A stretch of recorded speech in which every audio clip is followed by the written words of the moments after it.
welcome into the Birds of the Roundtable on yet another Victory Tuesday. We've had 3 of these in a row now. I'm anxious to keep that going, so hopefully we will be coming to you next Tuesday with another Victory Tuesday. We're going to break down all of it. We're going to get into the Eagles' victory over the Washington Commanders. We're going to talk about the return of Doug Peterson to the link with Week 4's matchup against the Jacksonville Jaguars, and we're going to do it all while watching a Madden simulation of the Eagles, hopefully beating the Jaguars, because our simulations have been right so far every week of the season. So we'll see. I am joined tonight, as always, by Dibes. You can follow him on Twitter at Mr. Crockpot. Dibes, how are you doing this evening? Doing great, man. Eagles are 3-0. Jalen Hurts, QBR is like double inside the pocket than it was in 2021. The Eagles defense showed up and then some, especially in that first half against the Commanders. Man, how are you not flying high on this beautiful, beautiful fall Tuesday night? So, all gravy, baby. All right. And I am also joined, as always, by Ryan Reese from Philly Sports Alliance. Ryan, how are you doing this evening? I am just like Dibes. I'm flying high. I am just feeling so good right now. We're 3-0. And we're on our way. We're on our way. Absolutely. So let's get into it. We'll start out here. I'm going to go ahead and roll our Madden simulation. But while I do it, Ryan, I'm going to throw it to you first. Let's start off with the Eagles offense, then we'll move to the defense. So give me something that stuck out to you from the Eagles offense in their victory over the Commanders. What stuck out to me was Devontae Smith is an absolute monster. Let's think of the first game against the Lions was the A.J. Brown game. Game number 2 was the spread game. And game number 3 was the Devontae Smith game. I just can't wait to see what happens next. I mean, if the Dallas Goedert game happened in Arizona, I'm going to go absolutely insane. But offense, what are you going to do? What are you going to do? There are so many weapons that Jalen Hurts can use right now, and he just takes it as it is. It was Devontae Smith's turn, and boy, did he come up huge. Yeah, one of the things, if I can nerd out about the X's and O's for just a minute, one of the things that I really like that the Eagles have been doing is they've gone a lot more spread looks. I mean, the run game wasn't working against Washington. Maybe that's something that becomes concerning later, but they just sort of abandoned it. They started going spread. They started putting Devontae in the slot with Goddard out wide. And what that does for the offense is huge, especially if Hurts is able to diagnose it, because if you put the linebacker out there on Goddard, then we just know pre-snap, hey, it's man coverage, and we've got our matchups we like against that. And if you don't, if you're playing zone, well, now you've got Devontae Smith trying to be covered by safeties and linebackers, and that's just not going to go well. So I thought the offensive game plan was great, and Devontae Smith had a huge game. It continues to astound me that one of his best traits in the NFL so far has been his contested catch ability, and that's just never something you would have thought from him. So huge Devontae Smith game. Dibes, what do you have for us on the offensive side of the ball? I mean, it's Devontae. So I'll you guys already touched on Devontae, but for me, it's Jalen Hurts, 23.6 EPA, second best in the NFL. He has only 7 bad throws through 3 games this year. That is third best among starting quarterbacks. Jalen Hurts has been everything, whether that's throwing on the run, the deep ball, his third down conversions, his success rate on third downs. It just goes on and on. Just his poise inside the pocket, his control of the offense at the line of scrimmage, talking more. The Eagles are putting him in more areas to succeed as well in 2022. Jalen Hurts had another terrific game here against the Commanders. And you talk about this offense, which, I mean, it's pretty outrageous considering let me get this stat real quick. They have as many 40-plus yard plays as they did in the 2021 season, and they've only played 3 games. They've got 5. So the ceiling for this Eagles offense is through the roof. It's going to have to be really good again against Jacksonville, which we'll get into in a little bit. But for me, Jalen Hurts is proving me wrong every single day, and I am very happy about it. Yeah, another great game for Hurts. Let's go to a few comments here. Ryan Finneran on Facebook says that Devontae Smith showed out. Allison on YouTube says the Commanders had good coverage. Jalen was pinpoint accurate, and the receivers made plays. And then asked, is this a PS5? This is Xbox One, but it's the same game. Same game as if it were a PS5. So, you touched on it. Jalen Hurts looked good. The Commanders' run defense has been pretty shaky through the first couple weeks of the season, and I thought that was an exploitable matchup. And the Eagles tried early in the game, and it just wasn't working. Washington was really just loading up and saying, Hurts has to beat us with his arm. And he did. And, it wasn't as good of a game as the Vikings game, I wouldn't say, for the offense, but at the end of the day, this game was just never in doubt. The slow start for the first two drives, but then the offense came alive. And I know last year we talked a lot about the Eagles offense starting slow, not putting up first half points, being in a hole. Last year they scored. Oh, there's an interception in our Madden sim. Who was that? Let's go. I missed it. Alex? Oh. It skipped it. It didn't show. Okay. Anyways, so we got an interception here on the Jags. Let's go. Last season, the Eagles offense started really slow. They averaged like 10.7 yards, or not yards, 10.7 points in the first half. This year, they're averaging 24 points per game in the first half, and that's almost a full touchdown better than second place. That's awesome. Which leads us into, though, this is the second week in a row the Eagles have scored 24 points in the first half and have failed to score in the second half. So, Dibes, are you concerned about the offense being able to put together a whole game, or do you think it's just a product of how those games flowed? I would if it was closer. It's, like you said, 72-21 outscoring opponents in the first half. If we were like talking 72-60 and these second halves were somewhat of a match, then that's a completely different conversation. I do agree that, I wish Jonathan Gannon would pin his ears back and kind of continue to kind of attack in the second half. Sure. But at the end of the day, it's a great problem to have. The Eagles have been coming out the gate better than any team in the NFL. When's the last time we talked about that? Doug Peterson is coming here next week. And that was an ongoing issue that the Eagles struggled out the gate. So for me, I have zero issues, zero concerns. Now, when the situation calls for it, we'll see. I will then call it as I see it. But I have zero issues with the Eagles' offense or defense right now. The 3-0 and trending to be one of the best teams, arguably the best team in the NFC right now. You're not going to hear a peep out of me. All right, Ryan, what about you? Are you concerned at all about how the Eagles have been playing in the second half offensively? No, not at all. And Dives just said it perfectly. If the games were a little closer, I'd feel some type of way. But the games are pretty much already out of hand for the last 2 weeks anyway, in the second half. And, listen,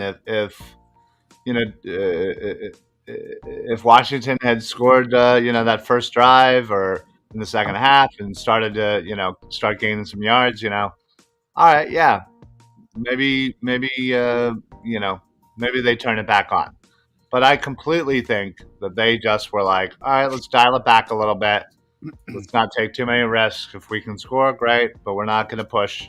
We're just going to try and milk that clock, and that's what they did. And again, I'm completely fine with it. The simple fact of the matter is,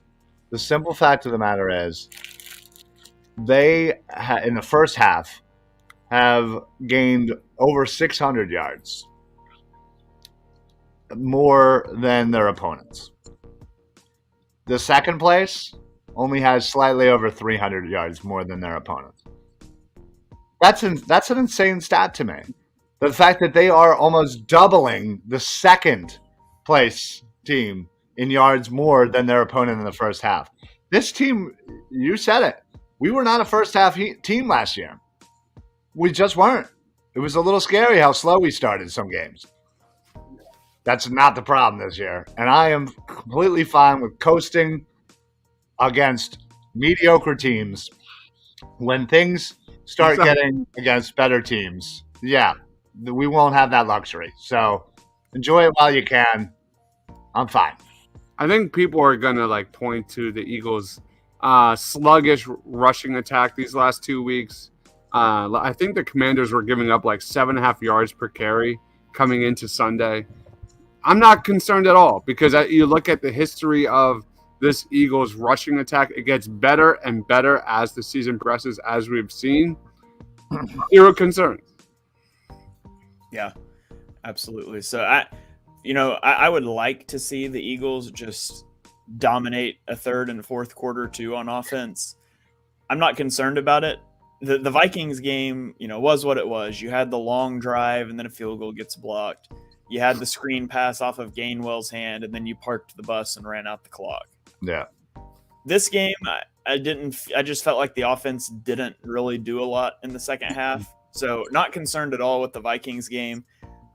Maybe just a little with the Commanders game as Trevor Lawrence makes a what was that?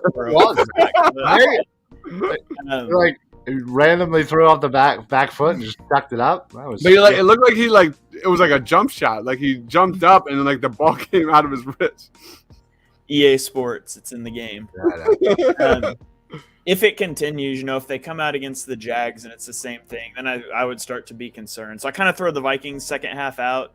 The Commanders second half, mildly concerning. Not a lot. Just it's a blip on the radar for me that I think is worth monitoring.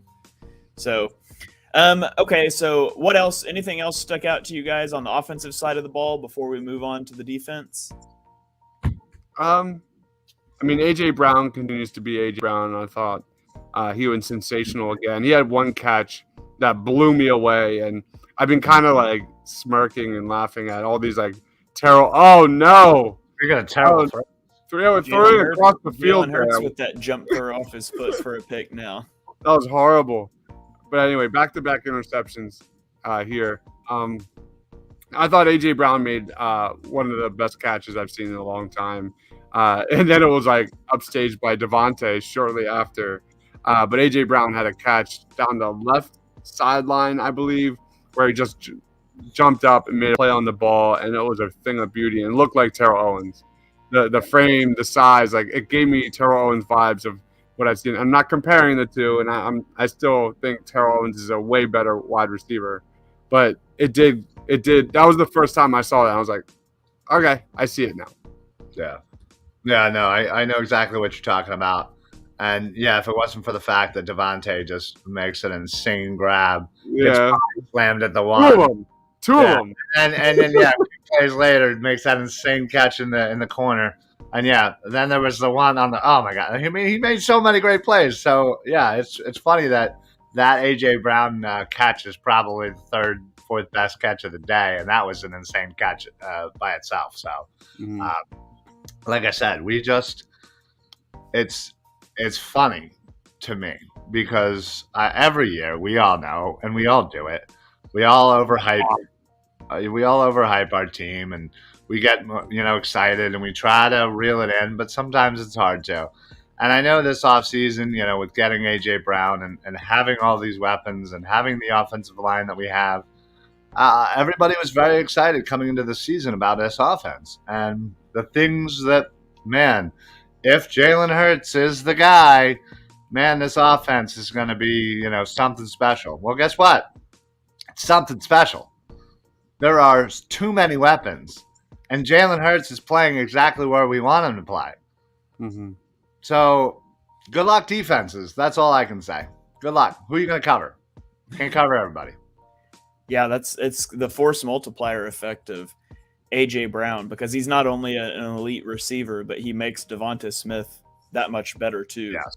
And all of the dialogue, the discourse after week one about Devonta Smith doesn't have a catch and is he forcing the ball to AJ Brown? Well, turns out Devonta Smith was shadowed by Jeffrey Okudah, who, by the way, just shut down Justin Jefferson. So you pick your matchups. Detroit chose to take Devonta Smith out of the game. AJ Brown made them pay. The Commanders chose to devote more attention to AJ Brown. Devonta Smith goes off, sets a personal best for receiving yards in a game. So it's just, you have to pick the way that you want to get beat. And the one weakness I see for the Eagles offense right now, not to go, they're unbeatable, because they're not, is I still think they need some work with answers against the blitz.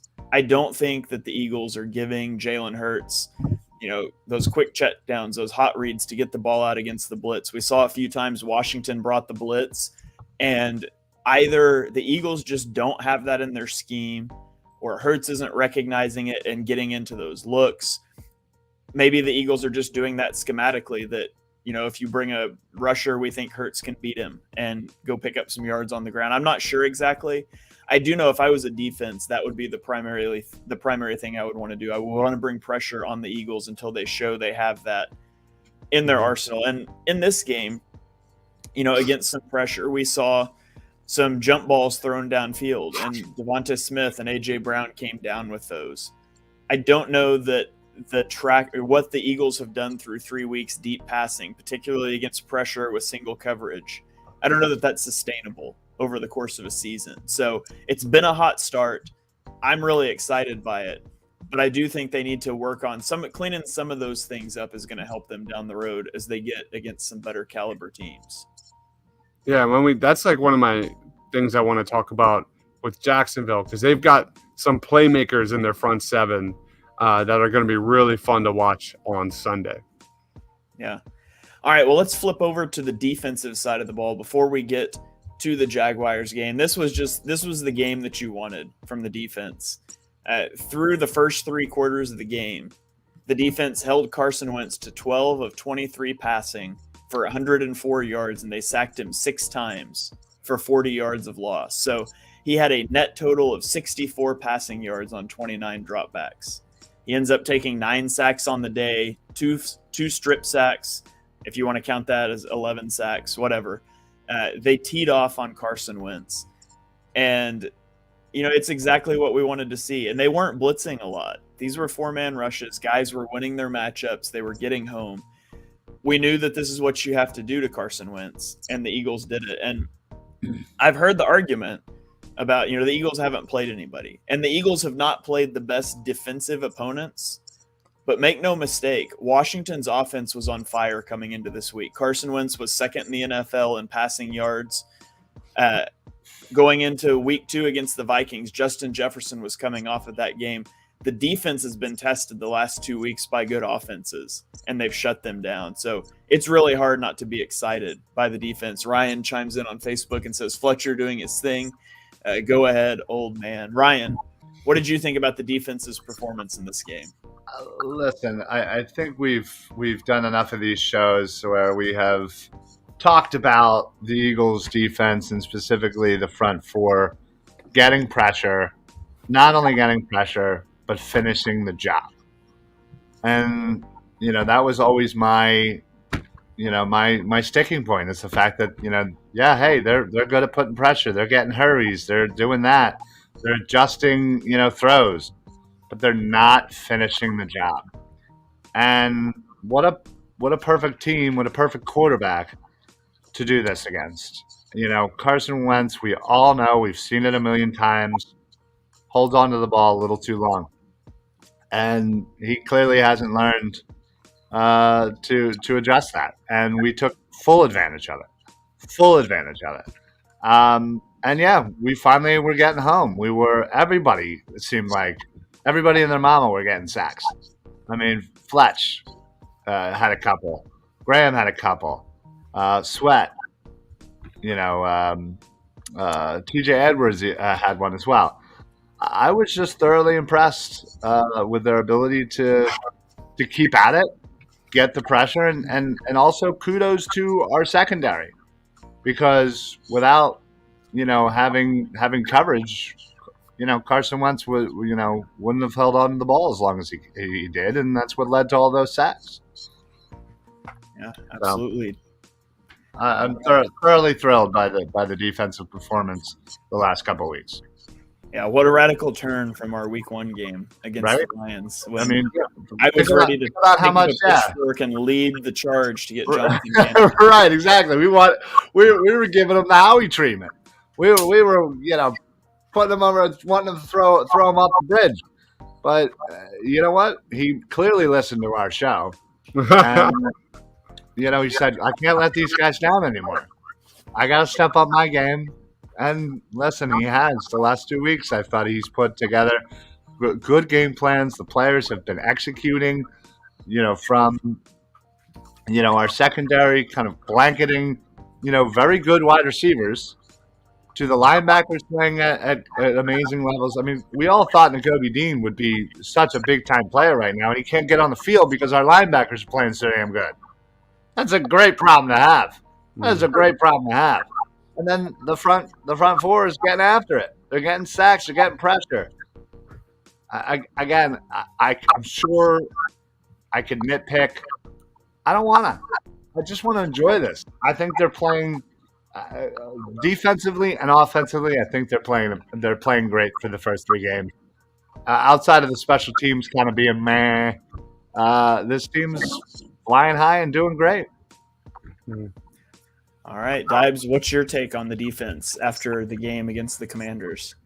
I mean, you just look at the resources that are allocated, and it starts with the pass rush. I thought the Eagles' pass rush was unbelievable.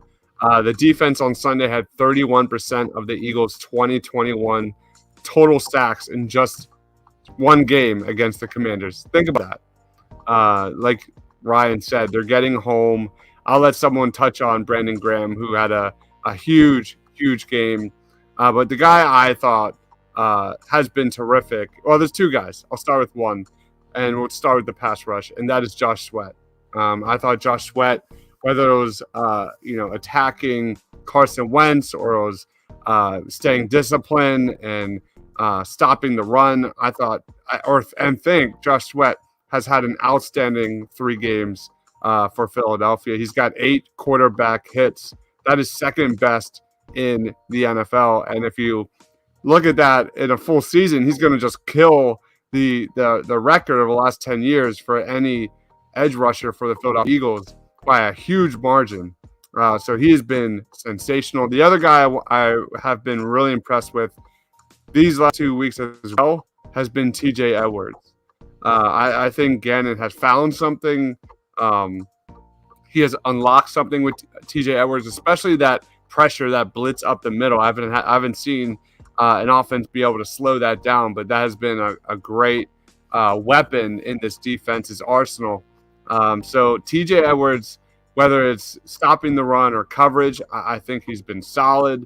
I think he's trending to be a huge, maybe Pro Bowl player here in 2022. That's how good he's been. For me, those are the 2 guys defensively. And we're not even talking about coverage. And the coverage of this squad when it comes to Slay and Bradbury and Maddox, Chauncey Gardner-Johnson was all over the place. Again, there's so many positives. But for me, it starts with the pass rush. And I love what I'm seeing with Josh Sweat. Yeah, and I want to give some props to my guy, Jordan Davis, who had a fantastic game on Sunday. And he had a fantastic game in pass rushing, which is something everybody told me he couldn't do. Well, yeah, he had four pressures on 14 pass rushing snaps. He gets the pass, the breakup. He batted down the Carson Wentz pass. He had a pass rush win rate of 38.5% on the game. And so not just making an impact in the run game, he's making an impact in the passing game. And this is something people said he can't do. And in week 3 as a rookie, he's drawing double teams on passing downs, and he's leaving Fletcher Cox one-on-one and other guys like that. So he's such a force multiplier for this defense. His snap counts are still low. He's only playing about 30% of the snaps, and I'm fine with that. I hope to see it come up over the course of the season, but I was really impressed with how he played and just honestly how the defense played as a whole. I just put out that video. It literally just went out, and of Jordan Davis every snap against the Commanders. The dude gets double teamed all the time. If you watch the tape, count how many times the Commanders or the Vikings had two guys blanketing Jordan Davis. It's pretty crazy. Yeah, absolutely. So, all right, well, let's get into some player of the games. Ryan, I'm going to throw it to you first. Who is your player of the game for the Eagles? I just think it has to be Devontae. He, again, did not have a catch the first week. I think everybody was, a little worried. I think that, oh no, like let's hope he, knows how to spread the ball around. Second game, spread the ball around. I think people were pretty happy, and then this game he just went nuts. And the fact that we've already had in 3 games, we already have 2 different individual receivers gaining over 150 yards in a game. Wow. I mean,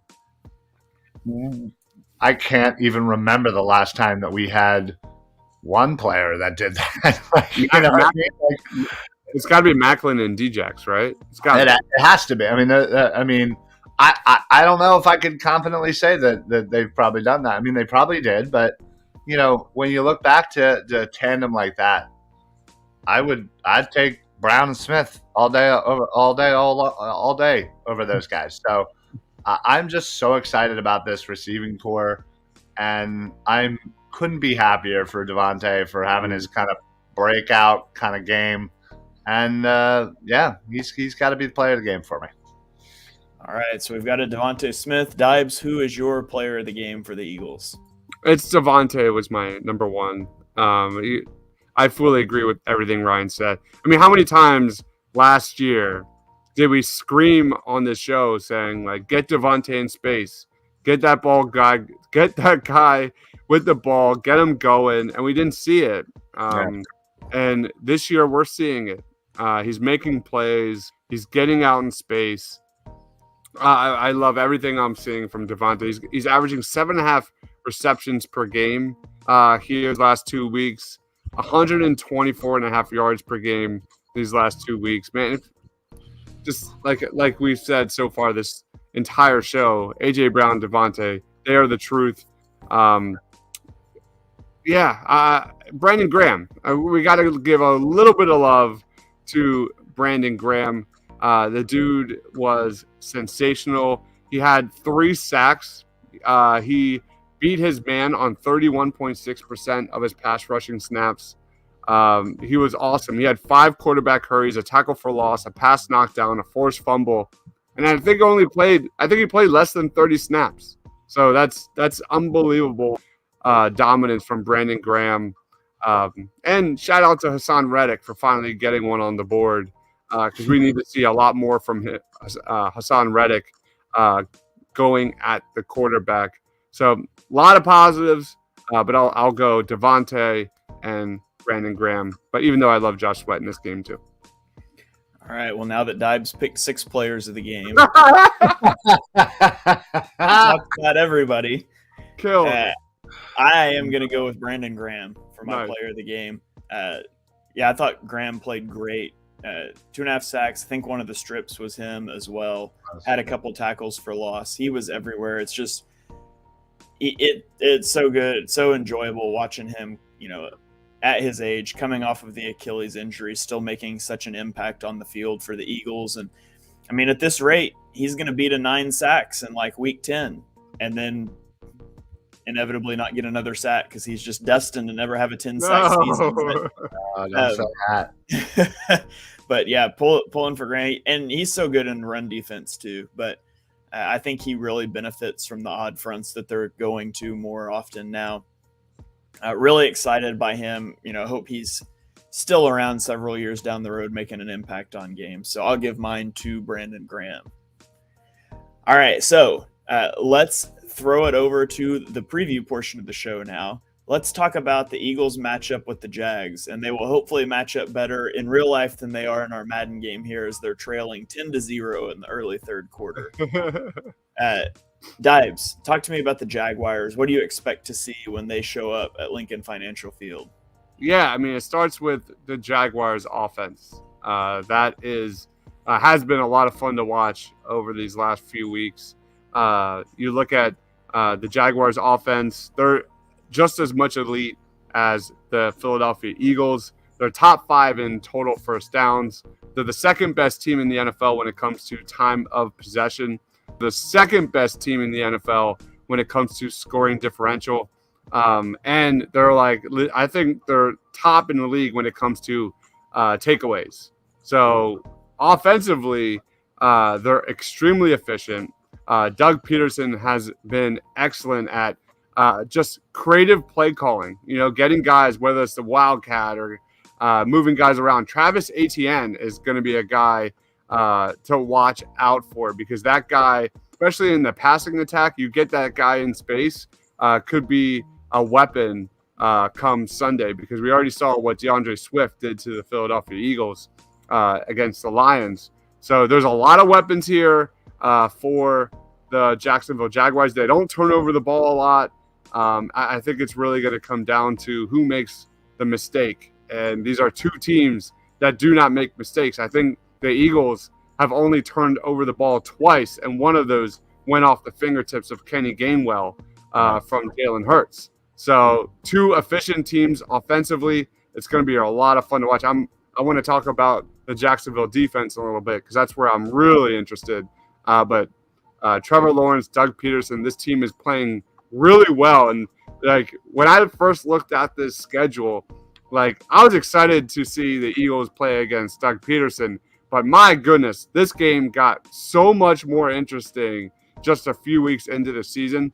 The Jacksonville Jaguars are looking like a 10-plus win team right now, and they're a team to be reckoned with. I hope Eagles fans and Eagles players aren't taking this team lightly, because they could shock some people.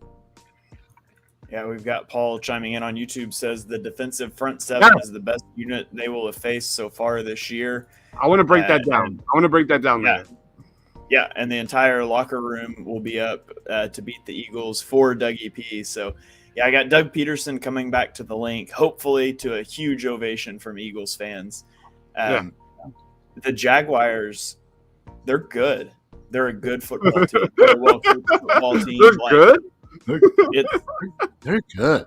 Let me ask you this, and this isn't necessarily Eagles related, but based off what we've seen from the Jags this year with 3 games with Doug Peterson, is Urban Meyer the worst coach in NFL history? He's got to be up there. He's got to be mentioned, because talk about such hype and then just such a crash and burn.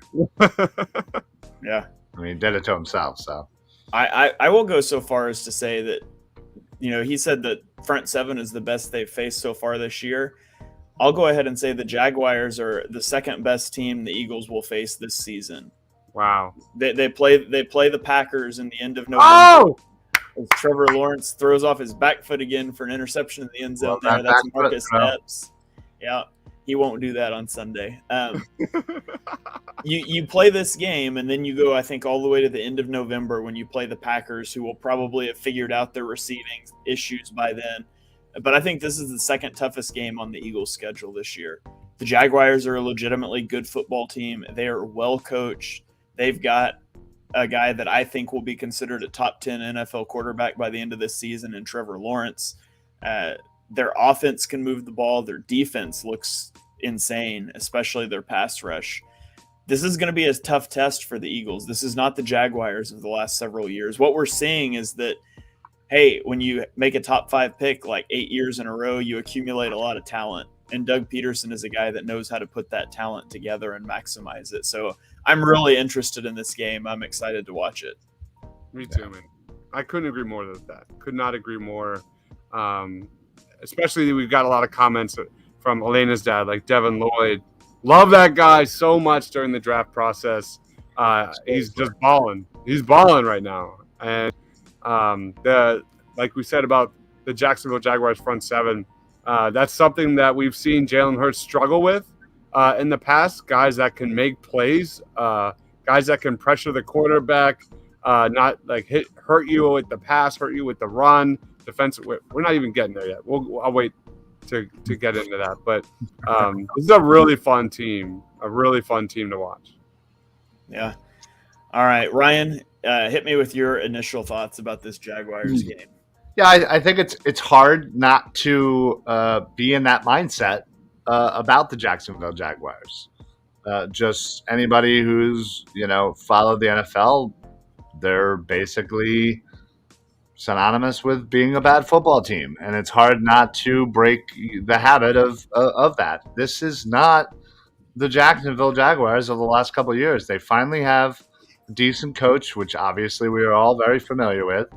They have young, great offensive weapons. I mean, Christian Kirk, yes, they overpaid for him, but man, he's doing his thing. They have Zay Jones, Marvin Jones. That's a good 3 wide receivers right there. Evan Ingram, not a terrible tight end. They've upgraded their offensive line. They added Brandon Sheriff. So they have good protection for Trevor Lawrence. They have 2 really good running backs, and as you said, Etienne and James Robinson, who has kind of taken over that starting position. So offensively, they can do things. They can move the ball. So it is going to be a test for the Eagles defense, as I think they do a good job of spreading the ball around. Defensively, I won't get in too much to it because I know, Dibes, you're foaming at the mouth to talk about them. But their linebackers I love Josh Allen. Devin Lloyd is somebody that obviously I would have loved to be an Eagle Green. So they have great linebackers. They have a good front 3. They are 3-4 normally. Their defensive backfield is pretty solid all around. So, I think they're young. I think they have a lot of talent. I just am hoping that this isn't one of those kind of trap games that we all kind of get our minds in. Oh, it's the Jaguars. We're fine. Like, we're obviously going to beat them. It's not the same. It's not the same Jaguars. So get that right out of your head. Consider them a legit threat to beat the Eagles because they are.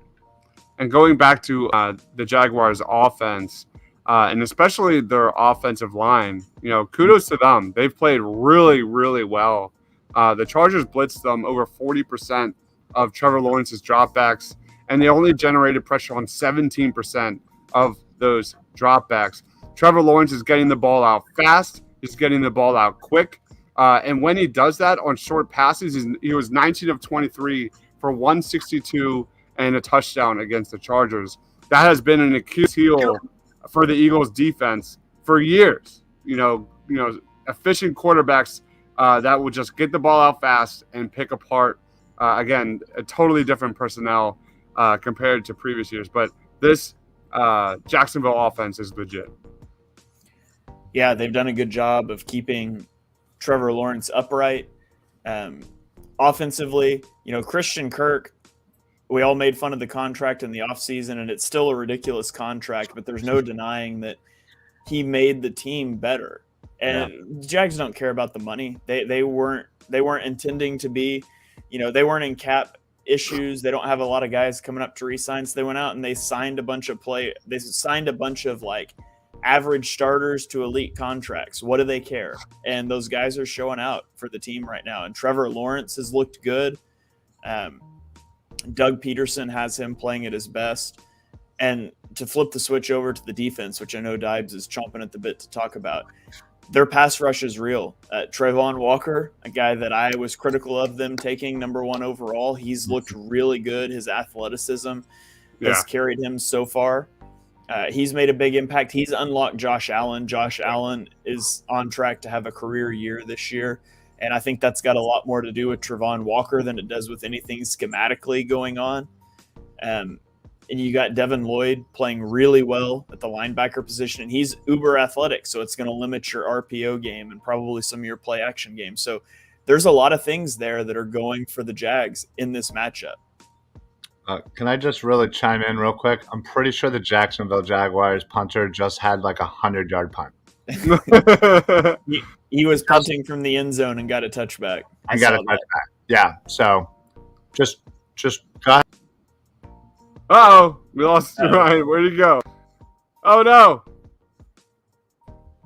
Oh, are you still there? I'm here. What's happening? Okay. I don't know. Ryan was so upset by that 100-yard punt that he left the stream. That was really weird. I have no idea what just happened. He's back. Ryan, I'm pretty sure that somebody at EA is in with the StreamYard people, and as soon as you mention that punt, yeah, I'm smelling conspiracy. I don't think they want me to know that they have unlocked the punt glitch. Yeah. Paul on YouTube says safety Andre Cisco is a player, also a guy I was high on in the 2021 draft from Syracuse. He's around the ball often. Yeah, Cisco was one of those guys that I liked on like day 2 of the draft, and he's playing safety for the Jags, not the Eagles. But I can't say anymore. I've got to stop the bit about the Eagles not valuing safety, because as high as I was on Chauncey Gardner-Johnson, wanted him in the first round in his draft, they finally got him. So I can stop that bit now. We do have a safety.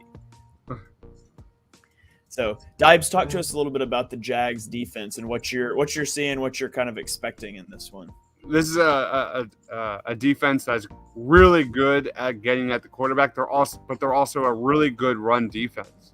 That starts with Josh Allen. It starts with Trayvon Walker, like you said, Shane. Trayvon Walker has kind of allowed Josh Allen to kind of have a huge bounce back year here in 2022 so far. These are two guys that make plays. You're going to see Trayvon Walker play a lot of snaps. Going to be all over the field. Then you get to Devin Lloyd, especially in coverage, has been really, really impressive. He only allowed 3 catches on 5 targets. And then you talk about this Jacksonville run defense, which is first in the NFL. They've only allowed 165 total rushing yards through 3 games.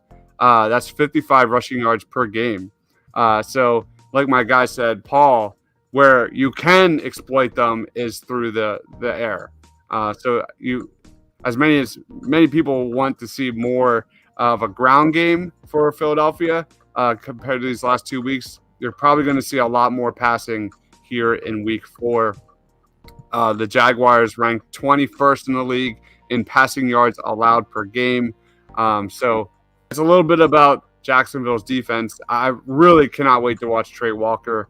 That's a guy that I was really high on for a long time. I remember the draft process when I was like the highest one here at TPL, and I was just calling him like a top 15 pick because he had a meteoric rise through the draft process. I'm talking like second round to first round to top 10 to number 1 pick. It was pretty outrageous. But I'm really happy to see things go well for him. He's that dude. I think he's the real deal. Yeah, and the Eagles have been a really pass-heavy team. We talked about, where they would rank and run versus pass in one of our over-under shows, but they're averaging like 40 dropbacks a game for Jalen Hurts and only just a little over 20 rushing attempts per game, not, excluding Jalen Hurts scrambles and runs, because you have to kind of parse those out. But this is a pass-heavy team. I don't think this is the week that you're going to see them start to run a lot. I think that was the game plan against Washington, and it didn't work early. And regardless of if it had worked against Washington, though, that's not the game plan for the Jaguars. I think you're going to see them trying to attack downfield, to push the ball downfield. Lloyd is going to make those intermediate middle throws difficult. He's going to make your RPO game a little more difficult. And so I think this is going to be an outside the numbers game for Hurts and maybe a push the ball downfield sort of game. That's the biggest when you talk about matchups, I talk about Christian Kirk, you talk about Zay Jones, you talk about Marvin Jones Jr. against the Eagles cornerbacks, and then you flip that and you look at Devontae Smith and A.J. Brown versus the Jacksonville Jaguars secondary. I think that's the biggest advantage the Eagles have in this matchup. Mm-hmm. Definitely. Yeah, I agree with that. The Eagles definitely have better weapons. They've got better corners. As the Eagles get on the board in our sim, Elliott hits his first field goal on his 3rd attempt of the day. 6 minutes left. His misses were from 61 and 62, so we'll give him maybe a little bit of leniency there. So 10-3, the Eagles trail with 6:11 left in this game. So we'll keep an eye on that. We got another comment coming in from YouTube that the Jags' interior defensive line is really underrated. So yeah, when we look at where the advantages lie in this game, maybe you call quarterback a wash, or do we say we call that a wash? Does that favor the Eagles, the Jags? I think right now they're on the same. Like Trevor Lawrence, you look at his quarterback rating. You look at how many turnovers? One, if that, maybe none. I could be wrong. You look at the yards. I love the creativity on offense. You're going to see like tight ends take inside handoffs. You're going to see Travis Etienne in the passing game. That guy is awesome in space. Just like the Eagles offense, it's electric. I'll go neutral for that. Okay. So then we look at running backs. I would definitely give the running back advantage to the Jags. Definitely. Yep. So then we'd look at offensive line. The Eagles have a clear advantage on the offensive line, in my opinion. Yeah. Yep. You just got to execute. They just have to execute. Yeah, and I would say they've got a clear advantage at receivers as well. So, there's the only spot I would say the Jags have an advantage offensively is their running back. Not necessarily their running game, but their running back. When you flip it to the defensive side, I think that's where it starts to get, a little bit closer. I would rather have the Jags linebackers, as good as the Eagles linebackers have played. Maybe you call the defensive line, like your front, kind of a wash. I don't know. How do you guys feel about that? I think if you're just looking at their defensive line versus our defensive line, I prefer ours. While the Jacksonville Jaguars front three have been playing great, I just like the way that our front four has been playing, and even as a whole unit, a rotational unit, I just like what they've been doing. So I would give them the slight advantage. Yeah, I think the Eagles have a little better pass rush. I think the Jags have a little better. Wow, that is a shank of a punt. Yeah, see, nobody fielded. Wait, I'm about to get kicked off, right? Because they just see, very funny, and then they just punt like 20 yards. What is going on there? Yeah, get your punt fixed. So, yeah, I would say that the Eagles' pass rush is a little better, and I would say the Jags' run defense is better. And then I would give the Eagles a clear advantage in the secondary. So, I mean, when you parse it out that way, let's talk about this one because this is interesting. I know where I would go, but who has the coaching advantage in this game? Wow, that's a great question. I got to get Doug Peterson. I'm going to give it to Doug Peterson here because how many times did we kill him for having such a stale offense here in Philadelphia? Like the Eagles offense was predictable. It was no fun to watch, especially as an Eagles fan. Things are a lot different there in Jacksonville. How do you not go Doug Peterson, who has the resume to back it up? I'm loving Nick Sirianni. Don't get me wrong, but right now that answer is Doug Peterson. Yeah, I think if you're basing it off of their entire resume, sure. I'm going to just go off of this year, and I think Sirianni and the entire coaching staff has really stepped up, and they have clearly shown that they have improved over the year. And listen, Doug's still kind of figuring out what's going on in Jacksonville. They did just win. Fantastic, great, awesome. But right now, the way that the Eagles are playing, I'm going to give the advantage to Sirianni and his staff. Not by a lot, but he's doing his thing. Yeah, I know. Tough sack. That's a great poll question. I'm going to make that a poll question. There you go. Yeah. Jalen Hurts rolling right out into a block Trey Walker in our sim here.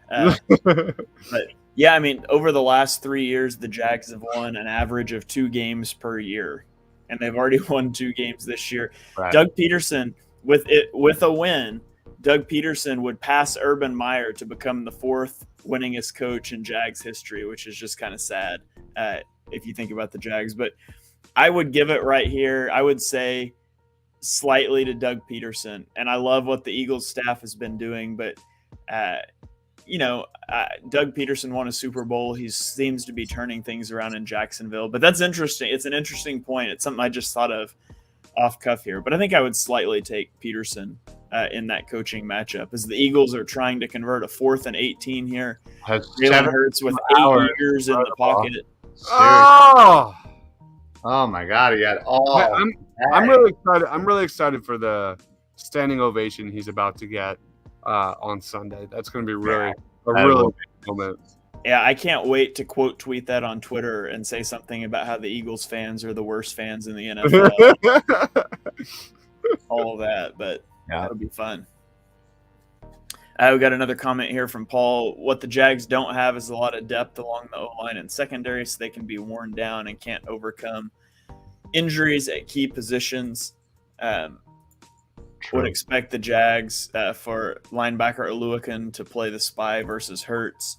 Yeah, I think they will definitely be wanting to keep Hurts in the pocket, but I don't think they're going to devote too much to that because Hurts hasn't been tucking and running it a lot. He hasn't been a big runner thus far this year. He was in the first week. He hasn't been just tucking to run a lot. He's tried a lot to escape the pocket and push the ball downfield. And again, I think that's where they've got to attack the Jags. It's going to be deep, intermediate, outside the numbers primarily is what I'm expecting. So Jalen Hurts is third in yards when it comes to the RPO this year.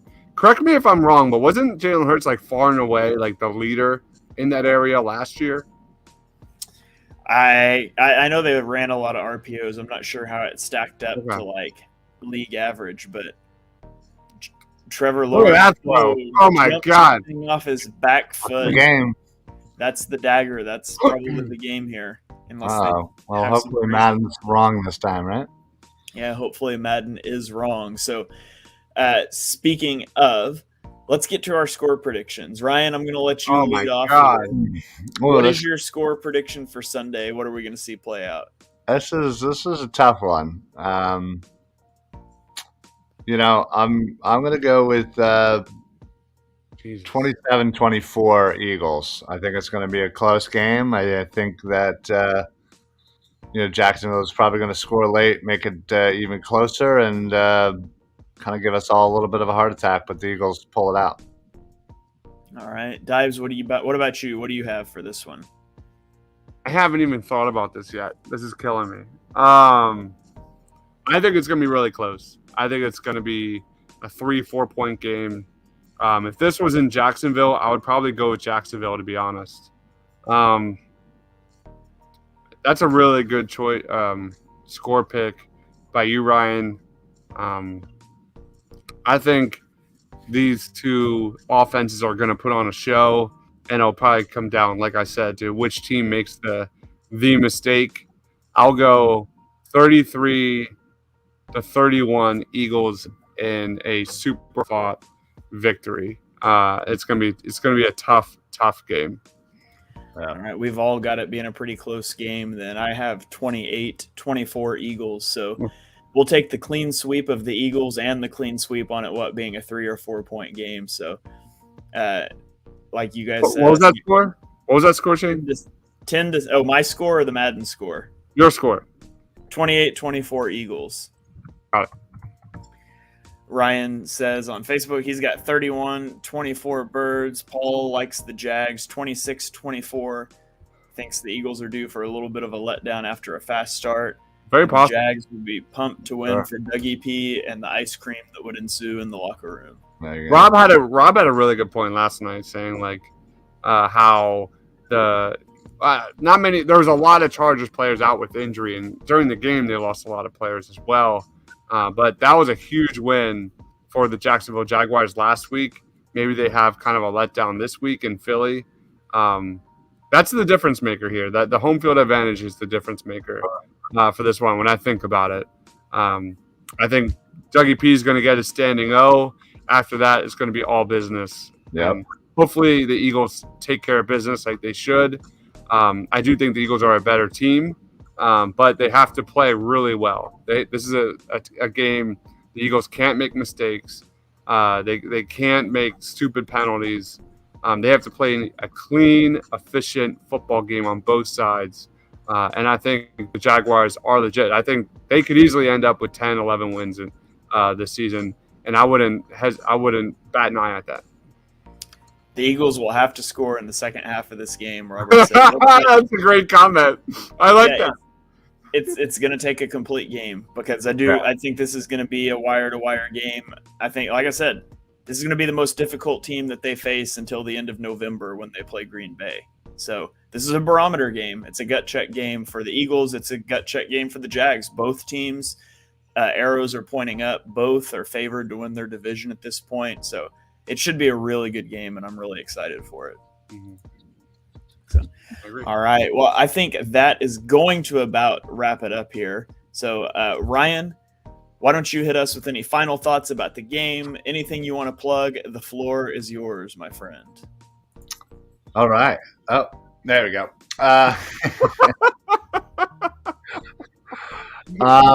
Just again, it was a great game to be down there in DC. Special shout out to Philly Sports Trips. They put on quite the event. So if you're ever looking, hit them up. But yeah, it was great to see offense, defense. It really seems like right now we have a very complete team.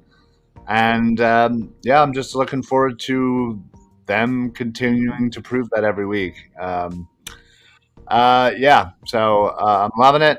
This game coming up is going to be a great game. Can't wait for Dougie P to be back. And other than that, make sure you follow Philly Sports Alliance on everywhere. All right. A couple comments here. Robert says it's fun being an Eagles fan this year. Paul says, good show, fellas. Enjoy the week. Robert says, thanks. Watch you guys all the time. We got Ryan saying good show. Really appreciate you guys showing up in chat. Every week you guys are here. We really appreciate it. It makes these shows a lot more fun for us as well. So, Dibes, you are up. Final thoughts. Plug your stuff. And let's get out of here. I want you to plug your stuff, man, but I know you can't. But anyway, little teaser there. On Sunday, I will actually be getting out of the house for the first time in a long, long time. I have a 3-year-old daughter. We're homebodies, but I'll be in Philly. We're doing pregame, halftime, and postgame at South House. There'll be giveaways, cheesesteak giveaways, you name it.